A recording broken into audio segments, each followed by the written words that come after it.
Old Sneelock. Welcome to another episode of Old Sneelock's Workshop. Fettling, or to fettle. Kind of an odd word. Who came up with it anyways? First time I heard it, well, I never did really hear it, I read it. F-E-T-T-L-E, fettle. That's how I pronounced it because I didn't bother looking it up. Turns out it's actually fettle, F-E-D-L. That's how it's pronounced. Fettle. It means to remove the rough edges on a metal casting or a clay pot before firing. Okay, I guess you could say that doing repair work, cleaning, straightening, filing the edges, dressing down the blade, sharpening the blade, could be called fettling. And you know, words get used for what they get used for. Today I'm going to be fettling this Stanley number 78 rebate plane. Now, this one is made in USA. I have 3 others. They're not all Stanleys. They're knockoffs of a Stanley, or Stanley is a knockoff of one of them. I don't know. One's a Miller's Falls, one's a Craftsman, and one is a, who knows? No name on it. But this one, this is my good one. This is the one that I wanted to use. And it seemed like a really good idea at the time. I'll just use this one to do some work on the pallet board project until I tried to use it. And then I found out, oh Lord, I gotta fettle it. Before I can use the Stanley 78, first off, I had to get the knicker loose. That was a major pain. I actually ended up drilling out the screw and retapping the hole and making a new screw to fit. Not exactly a fun process. Probably should have taped it, you might have been interested, but I'm not doing it again for the camera. The blade when it arrived was dull. That's to be expected. First thing I need to do to the blade is flatten the back. And I'm going to use this flattening station that I made for the wood mode challenge. Mitch, thanks for getting me started on it.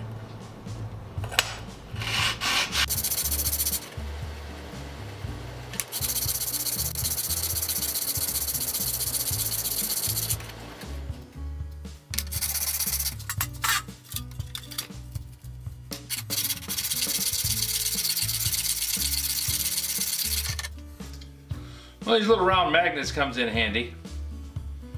Does a good job of holding the blade while you're doing the work on it, because it's awfully hard to hold these flat and do a good job of getting an edge on it.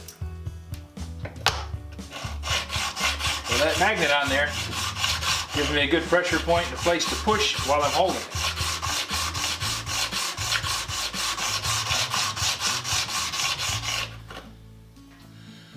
I'm trying the 80 grit and the 100 grit first, just to see what I'm getting into. It's mostly flat, but I got a good bit of distance to go.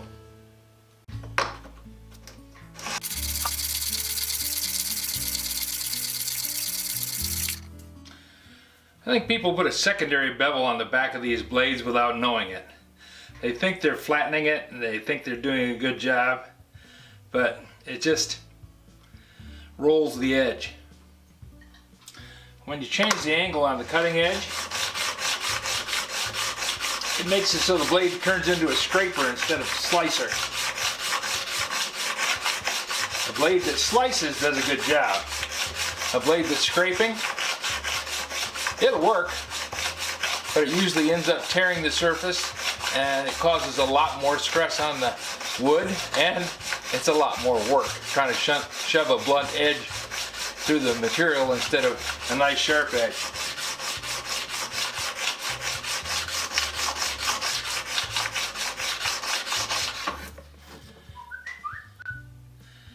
And I swear on the newer Stanleys, they stamped their blades. They didn't cut them out, they just stamped them out with a punch press. Because I can see that the corners are thinner, and that's the kind of thing you get when you punch something through.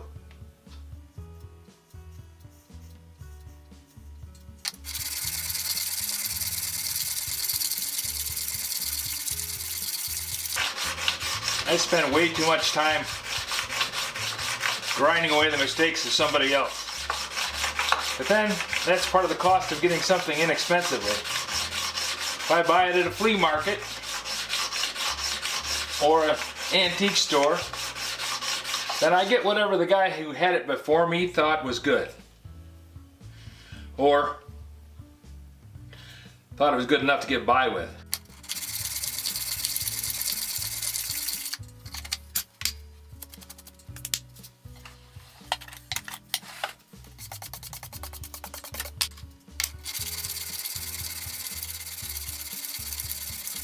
In order to get a nice straight edge, you have to have a line where two planes meet. And if the planes curve, they don't meet in a single straight line. So right now, I'm making a flat plane on the back side of the blade.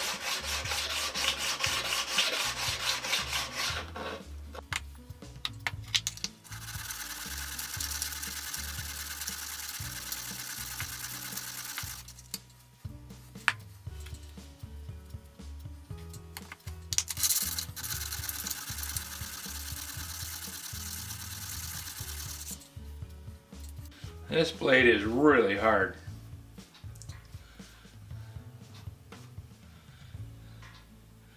I think I'm going to have to get out the diamond stones. And this diamond stone is a little too fine. We'll start with 180 grit, see where we go from there.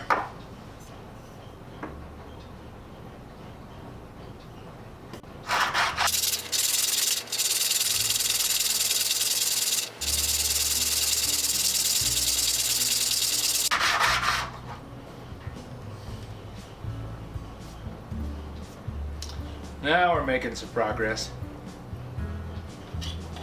I gotta change the sandpaper on that glass.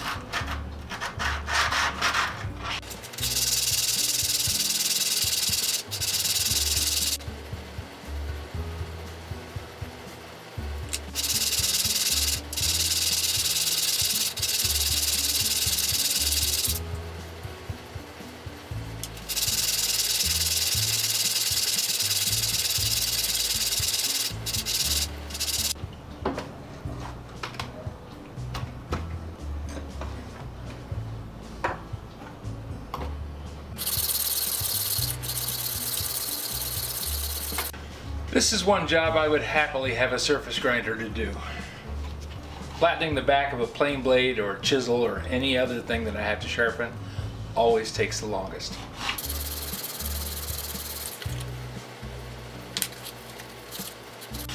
And I'm wearing gloves because it tends to wear off the tips of my fingers doing this much.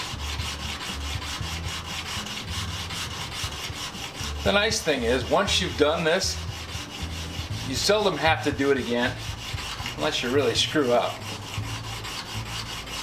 But if you flatten the back of the plane blade and carry it on far enough back, and I'm talking 1/4 inch from the edge, if you have a 1/4 inch from the edge flat, and I'm talking about really flat, not just some daubed off angle that you rubbed onto there by rubbing the plane blade sideways on the edge.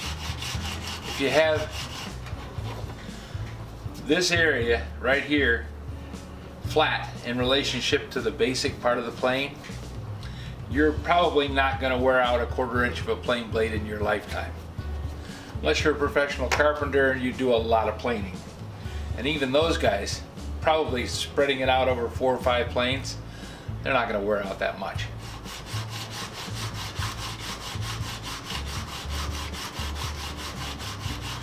Now, one of the things that I'm kind of curious about, though, we do get a little bit fanatical about flattening things and sharpening things in just a certain way.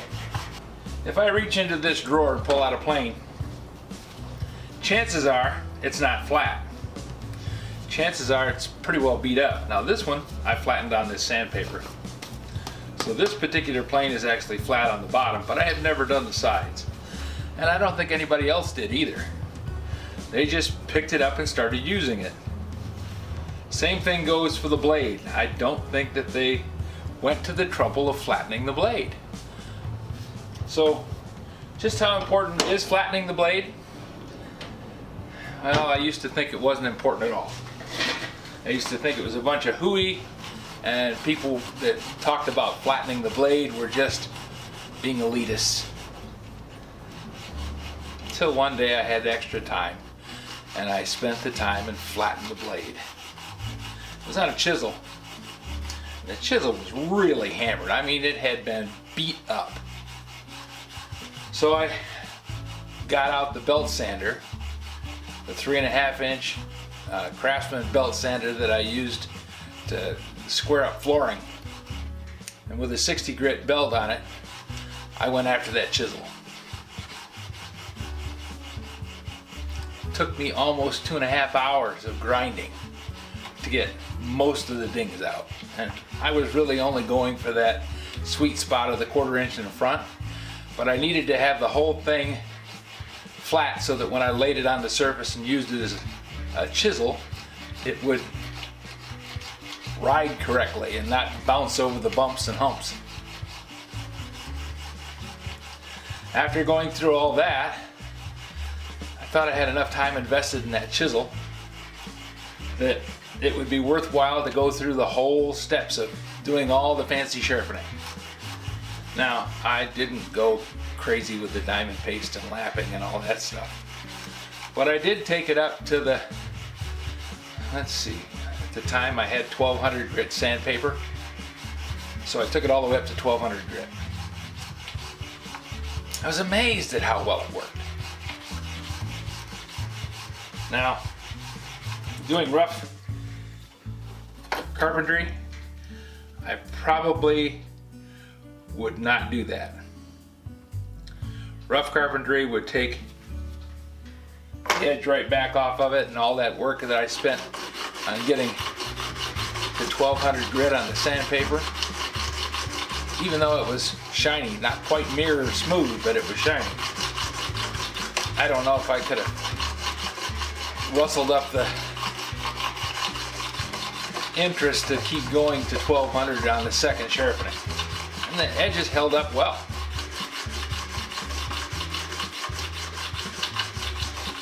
So, I'm not going to argue with the guys who say that you got to sharpen to mirror smooth. I don't polish many things, but there are a few things that I do take the time and polish.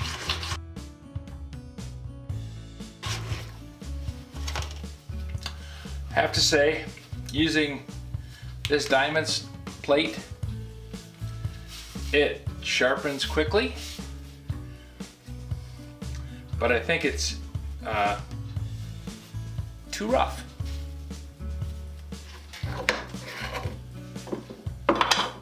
It puts huge scratches in the surface, which I don't think are worth the trouble.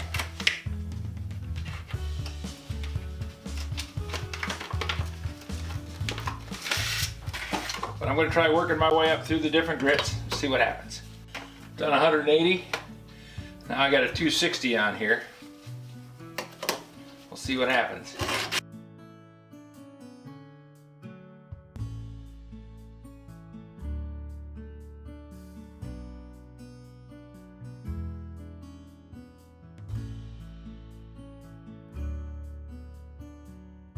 Now we're up to 360 grit.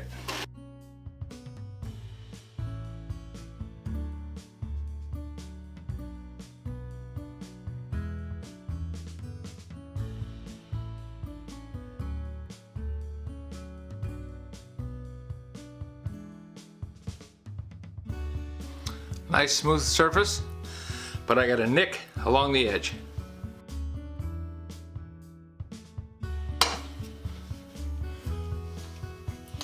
With the general number 809, which is a device for holding chisels and plane blades, I'm able to set the blade to run flat.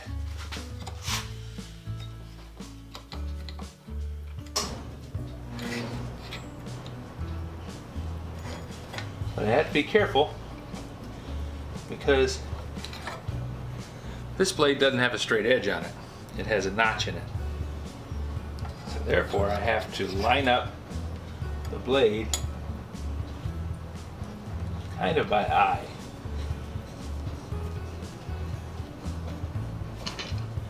To make sure that the blade is square with the axis of this roller back here, because that's what determines whether I'm doing it correctly, is how well I'm holding that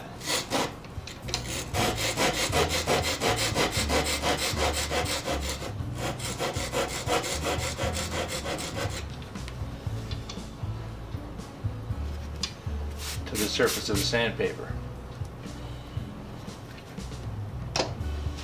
What I want to do is I want to set the angle so that this part of the blade is actually resting flat on the sandpaper.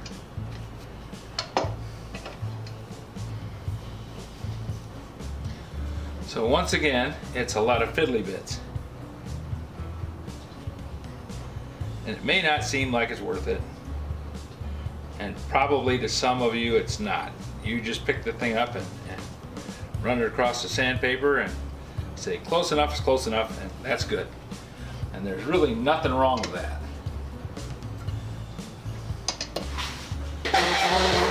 If that suits what you're trying to do, then by all means have at it.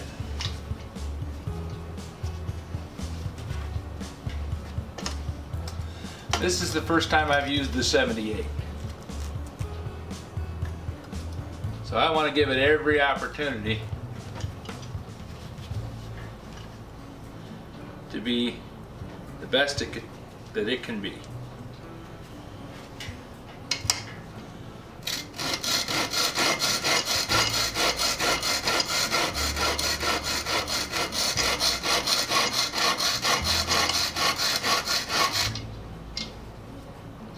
What I'm doing here is just checking to see where the blade is riding on the sandpaper. It's riding mostly on the heel now. That means I have it too flat.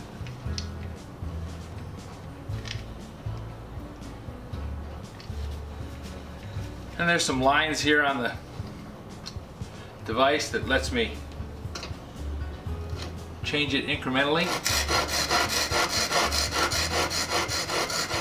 Right now I have it just between 1 and 1.5 on the scale. 1 being too flat, 1.5 being not flat enough.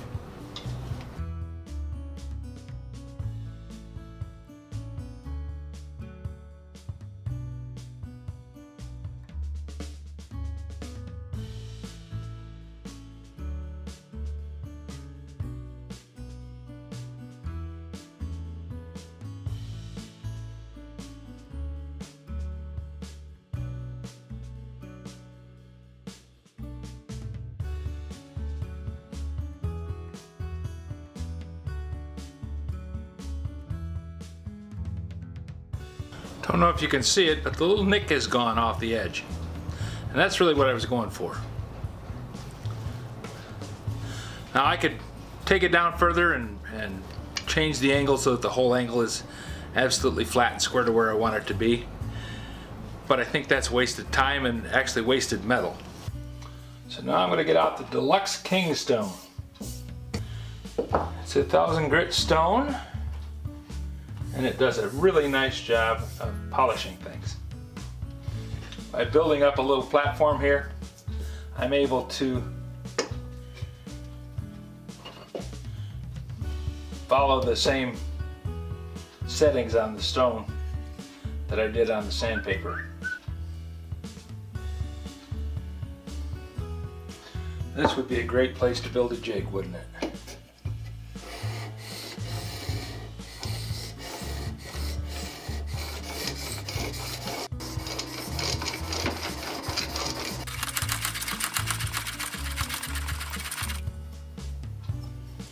Building a jig to sharpen one plain blade means I take a job which is going to take me about an hour, by the time I'm all done.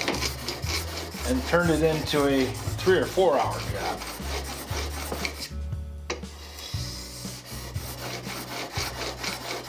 Just finding the material, setting it up, and making it. And it's the only blade that I have like this.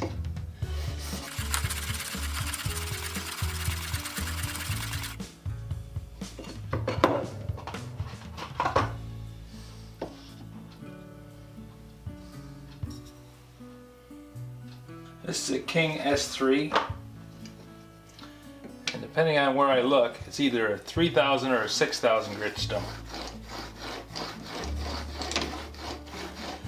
But I do know one thing: it polishes to a mirror finish.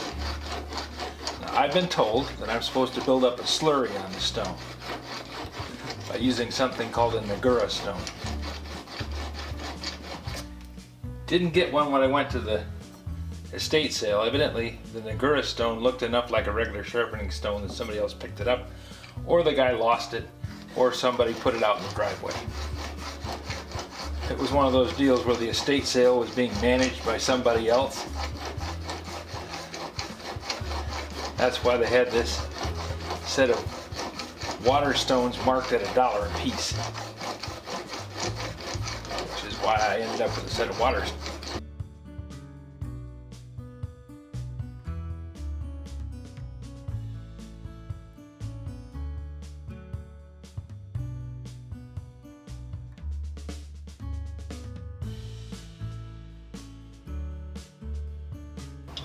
But it is kind of neat to have that edge on there that's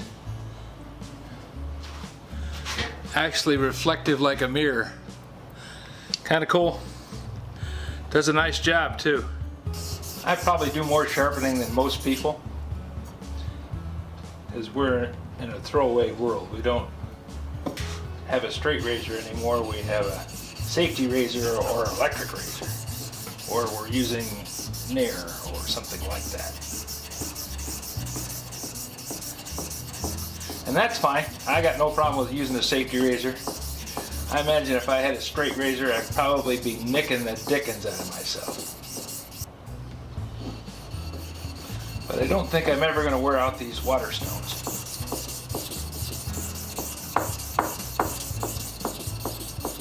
Because it doesn't take very long. If you go through all the steps, you know, you go through the cheap sandpaper and well, I started out with 80 grit sandpaper and ended up going to 180 grit diamond plate, because the 180 grit was actually coarser than the 80 grit sandpaper, because they're inexpensive diamond plates. But it did do the job. It flattened off the plain blade so that I didn't have to spend all day rubbing on it with the 80 grit sandpaper.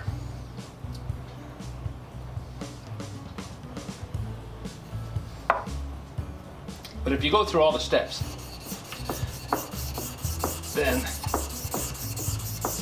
it doesn't take all that long on any one of the steps to remove what needs to be done.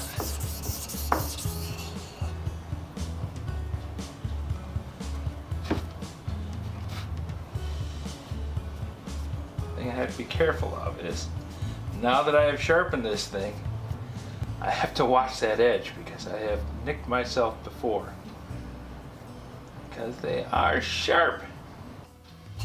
And once I've done this, I don't have to do it again. It's done, it's finished.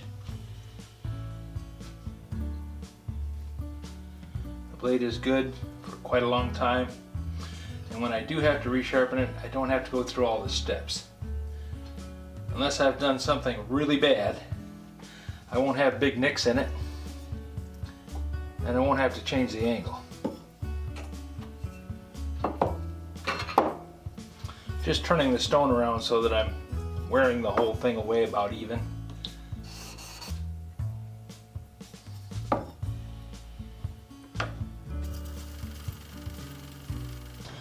The flatter it gets, the bigger the surface area that I have to take off. And the more surface area, the more material. even though the stone is loading up very quickly. Not removing as much material, thickness wise.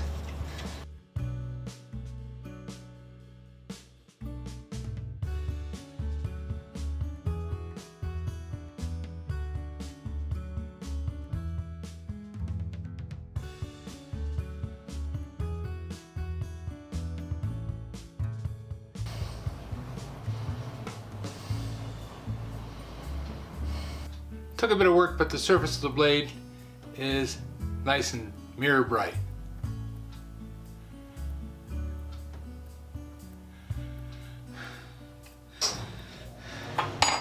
Now hopefully I don't have to do that again right after this job. Had a young farmer tell me that he was told never to put anything in the barn until it's been cleaned and greased. Because when you go to get it in the spring, you want to have it working. Well, the plain blade is polished and sharp. I can carry on with the fettling of the Stanley number 78, and if I take care of it and make sure that it's just this same condition when I put it back in the drawer, I won't have to do this next time.